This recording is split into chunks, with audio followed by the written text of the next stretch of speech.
This is what we are called to do. Kumilos ng may pananampalataya.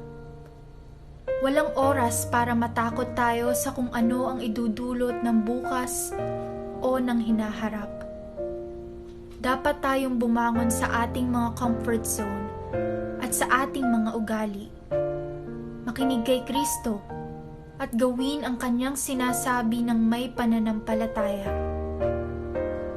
Napakaraming dapat nating gawin at napakakaunting oras na lamang para gawin ito. Kailangan nating gamitin ang bawat sandali upang matuto mula sa Panginoon mismo sa pamamagitan ng panalangin at mga sakramento. Gumawa tayo ng tunay na pagbabago sa mundo sa pamamagitan ng pagdadala ng higit pang mga kaluluwa upang makilala, mahalin, at mabuhay para kay Kristo.